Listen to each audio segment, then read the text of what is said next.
Chapter 1, in which Phileas Fogg and Passepartout accept each other, the one as master and the other as servant. In the year 1872, number 7 Savile Road, Burlington Gardens, the house where Sheridan died in 1814, was occupied by Phileas Fogg, Esquire. This gentleman was one of the most remarkable, and indeed most remarked upon, members of the Reform Club, although he seemed to go out of his way to do nothing that might attract any attention. One of the greatest public speakers to honour his country had thus been replaced by the aforesaid Phileas Fogg. The latter was an enigmatic figure about whom nothing was known, except that he was a thorough gentleman and one of the most handsome figures in the whole of high society. He was said to look like Byron, his head at least, for his feet were beyond reproach, but a mustachioed and bewhiskered Byron, an impassive Byron, one who might have lived for 1,000 years without ever growing old. Although clearly British, Mr. Fogg might not have been a Londoner. He had never been spotted in the Stock Exchange, the Bank, or the City. The basins and docks of London had never berthed a ship for an owner called Phileas Fogg. This gentleman was not on any board of directors. His name had never rung out in a barrister's chambers, whether at the Temple, Lincoln's Inn, or Gray's Inn. He had never pleaded in the courts of Chancery, Queen's Bench, or Exchequer, nor in an ecclesiastical court. He was not engaged in industry, business, commerce, or agriculture. He did not belong to the Royal Institution of Great Britain, the London Institution, the Artisan Society, the Russell Institution, the Western Literary Institution, the Law Society, nor even that Society for the Combined Arts and Sciences, which enjoys the direct patronage of Her Gracious Majesty. In sum, he was not a member of any of the associations that breed so prolifically in the capital of the United Kingdom, from the Harmonic Union to the Entomological Society, founded chiefly with the aim of exterminating harmless insects. Phileas Fogg belonged to the Reform Club, and that was all. Should anyone express surprise that such a mysterious gentleman be numbered among the members of that distinguished society, it can be pointed out here that he was accepted on the recommendation of Messrs. Baring Brothers, with whom he had an unlimited overdraft facility. Hence, a certain profile for his cheques were always paid on sight, and his account remained invariably in the black. Was this Phileas Fogg well off? Without any doubt, but how he had made his fortune, even the best informed could not say. And Mr. Fogg was the last person one would have approached to find out. In any case, while in no way extravagant, he was not tight-fisted either. Whenever support was needed for some noble, useful, or generous cause, he would provide it noiselessly and even anonymously.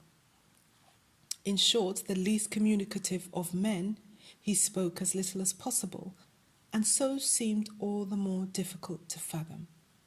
His life was transparent, but what he did was always so mathematically the same that one's imagination, disturbed, tried to look beyond. Had he travelled?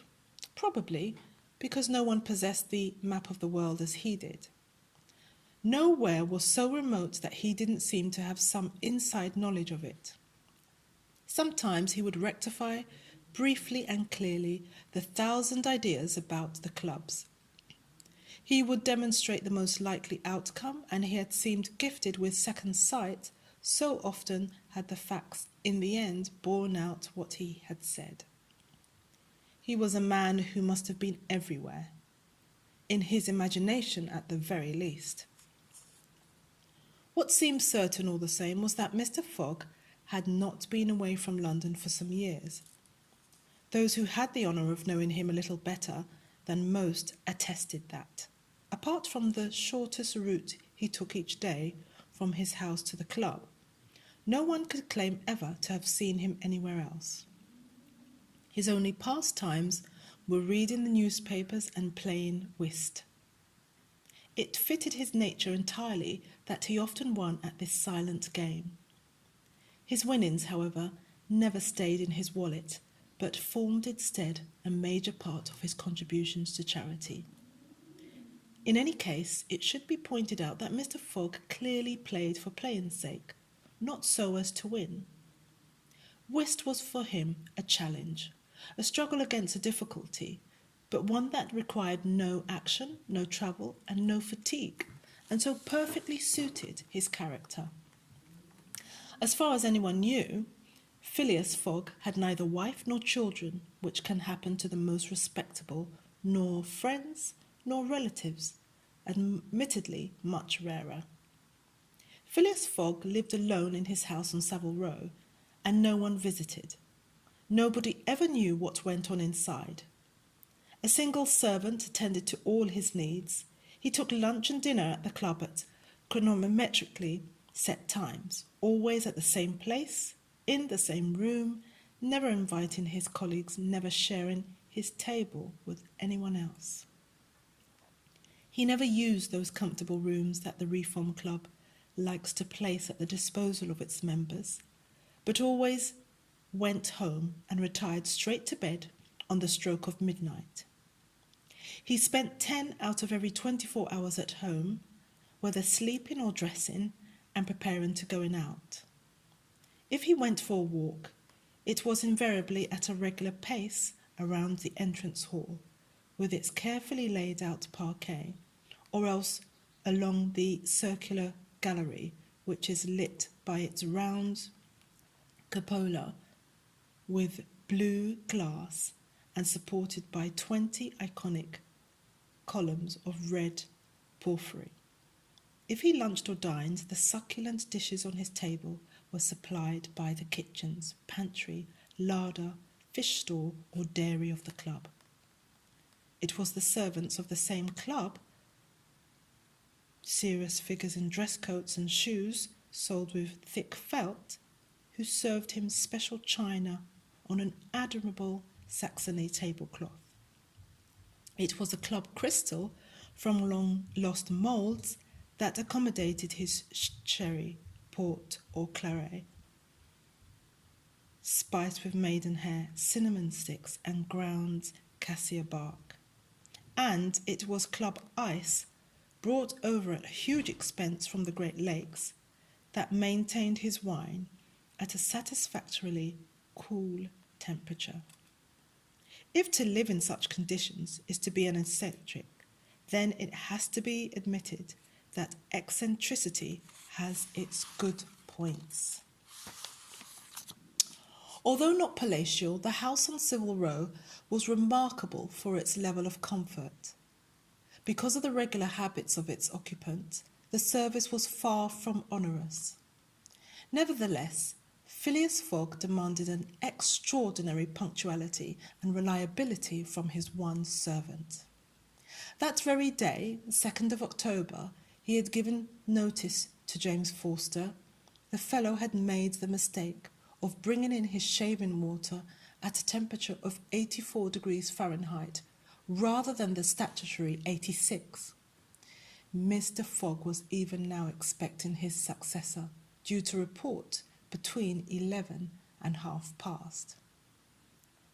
Phileas Fogg sat squarely in his armchair, both feet together like a soldier on parade, hands firmly on knees, body erect, and head held high.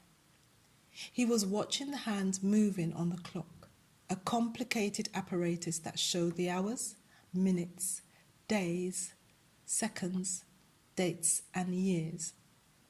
In keeping with his daily habit, Mr. Fogg was due to go to the Reform Club on the stroke of 11:30.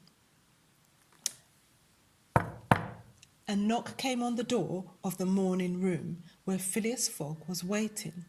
James Forster, the sacked servant, appeared. "The new valet," he announced. A man of about 30 came in and bowed. "You are French and called John?" "Jean, if sir pleases. Jean Passepartout. A name that has stuck with me and was first applied due to my natural ability to get out of scrapes. I consider myself an honest fellow, sir, but if truth be told, I have had several occupations. I used to be a wandering singer and a circus rider. I was a trapeze artist like Lyotard, and a tightrope walker like Blondin. Then I became a gymnast instructor in order to make greater use of my skills. And lastly, I was a sergeant in the Paris Fire Brigade. I have some remarkable fires in my CV, but I left France 5 years ago wishing to try family life. I became a personal manservant in England. Then, finding myself without a job, I heard that Mr. Phileas Fogg was the most particular and stay-at-home man in the whole of the United Kingdom.